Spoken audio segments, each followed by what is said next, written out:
Hi everyone, આજે આપણે watermelon એટલે તરબૂચનું જ્યુસ બનાવવા જઈ રહ્યા છીએ. તો આ તરબૂચનું જ્યુસ આપણે પોતે પણ ઘરમાં બનાવીને પી શકીએ છીએ અને નાના બાળકોને તો ખાસ આપણે ડેલી જ્યુસ પીવડાવતા જોઈએ છીએ, તો એના માટે પણ ઉપયોગી છે. અને આપણા ઘરે કોઈ ગેસ્ટ આવે તો જનરલી આપણે ચા કોફી આપતા હોઈએ છીએ, જે એ લોકોને અનુકૂળ આવતું હોય તે. પરંતુ જનરલી જે કોલ્ડ ડ્રિંક્સ આપણે બહારથી લાવીને આપતા હોય છે એનાથી બેટર છે કે આ રીતે જો આપણા ઘરની અંદર ફ્રૂટ અવેલેબલ હોય તો એ લોકોને ફ્રેશ જ્યુસ બનાવીને આપી શકાય. તો એના માટે હું તમને સૌથી પહેલાં એ જણાવી દઈશ કે શું જોઈએ. અને એમાં પણ આપણે આગળ વધતા પહેલાં જણાવું કે આ જે તરબૂચ છે એમાં ભરપૂર માત્રામાં પાણી હોય છે. એટલે તમને ખબર છે કે 80% ઉપરનો ભાગ તરબૂચમાં પાણી હોય છે. તો સૌથી સારું છે કે આપણી બોડીને વોટરની કમી નથી રહેતી અને આપણી સ્કિન અને બોડી ખૂબ જ હેલ્ધી રહે છે. સ્કિન પણ ગ્લો કરે છે, એટલે કે ખૂબ ફ્રેશ ફીલ થાય છે આપણને. અને જનરલી ઉનાળામાં તો આપણે ખૂબ પીતા જ હોઈએ છીએ અને બાકીની સિઝનમાં પણ જો આપણને જ્યારે તરબૂચ મળે તો આપણે આ બનાવીને પી શકીએ છીએ. અને આની અંદર પાણીની સાથે સાથે કેલ્શિયમ, આયર્ન અને વિટામિન ભરપૂર માત્રામાં હોય છે. તો આ બહુ જ ઉપયોગી છે અને બાળકોને તો ખાસ પીવડાવવું જ જોઈએ અને આપણે લોકોએ પણ પીવું જોઈએ.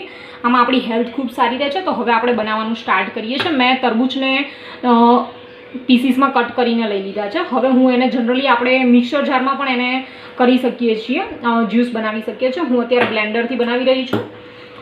આની અંદર બીજું શું જોઈશે એ પણ જણાવી દઉં. આની અંદર બીજું તમારે લીંબુ નીચવી શકો છો તમે, અને ફુદીનો પણ એડ કરી શકો છો. મતલબ ફુદીનો અને લીંબુ બંને નીચવીને પણ તમે ક્રશ કરી શકો છો અને મતલબ જ્યુસ બનાવી શકો છો. અને બનાવ્યા પહેલાં પણ તમે ફુદીનો અને લીંબુ નાખી દો તો ચાલે છે. મેં આમાં બંને વસ્તુ ઓલરેડી નાખી દીધી છે પહેલાં કટ કરતા સમયે જ. તો હવે આપણે જ્યુસ બનાવવાનું સ્ટાર્ટ કરીએ છીએ. અને જનરલી કેવું હોય છે કે આપણે ડાયરેક્ટ બાળકોને કે કોઈને આપીશું તો એ લોકો પીવામાં થોડું નાટક કરશે કે નથી પીવું આમ તેમ. તો આપણે લોકોને થોડું કંઈક અલગ રીતે આપવાનું કે એ લોકોને જોવાથી એવું લાગે કે વાવ કેટલું સરસ છે એમ. બરાબર છે? ઓકે.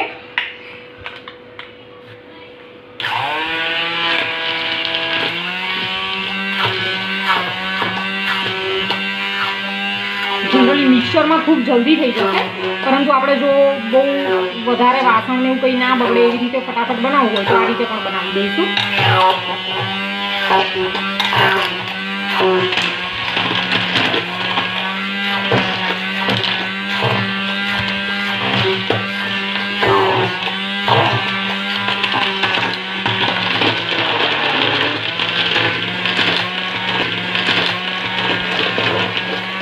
એમ પણ તરબૂચ સોફ્ટ હોય છે એટલે બહુ વાર પણ નથી લાગતી.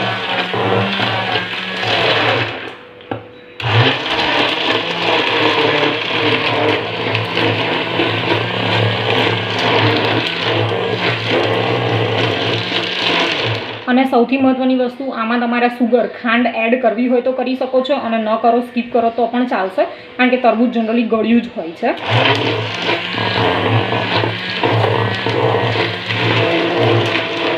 અને આને થોડી વધારે વાર બ્લેન્ડ કરશો તો એની અંદર રેસા કે એવું પણ બિલકુલ નહીં રહે. આમ તો આપણે એને ગળીને જ યુઝ કરવાના છે છતાં પણ.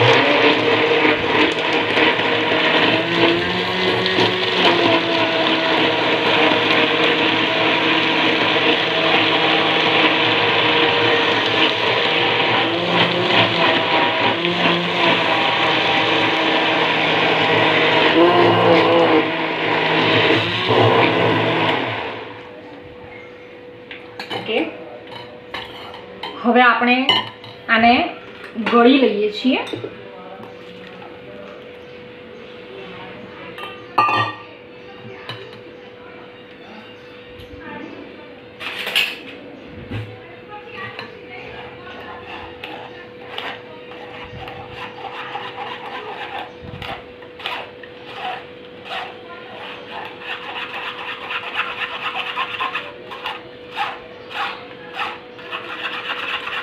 અને જનરલી તમે બીજા ફ્રૂટના પણ જ્યુસ બનાવતા હોય, જેમ કે નારંગી છે, દાડમ છે, તો પણ તમે આ રીતે બનાવી શકો છો, કારણ કે બાળકો માટે તો આપણે મોટાભાગે ડેલી બનાવવાના હોતા હોય છે.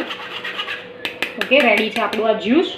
અને તમને બહુ વધારે એવું લાગતું હોય કે થોડું તમને પતલું ભાવે છે એમ કે પ્રવાહી ટાઈપ, તો તમે આમાં બરફને મતલબ ખાંડીને પણ નાખી શકો છો અથવા એકદમ નાના નાના પીસીસ કરીને. પરંતુ અત્યારના સમય પ્રમાણે આપણે બરફ નાખ્યા વગર જ પીવું વધારે સારું છે. તો રેડી છે આપણું જ્યુસ. અને આમાં તમારે થોડું મીઠું એડ કરી દેવાનું છે. અને તમને લોકોને જો ફ્રૂટ મતલબ ચાટ મસાલો ભાવતો હોય તો તમે એ પણ નાખી શકો છો. અને અમે લોકો જનરલી સિંધાલું મીઠું યુઝ કરીએ છીએ, તો એ આપણી હેલ્થ માટે સારું છે. ઓકે, તો રેડી છે આપણું જ્યુસ પીવા માટે. આ રીતે આપણે એ લોકોને થોડું સજાવીને આપીશું બાળકોને, તો એમને પીવાનું ખૂબ ગમશે.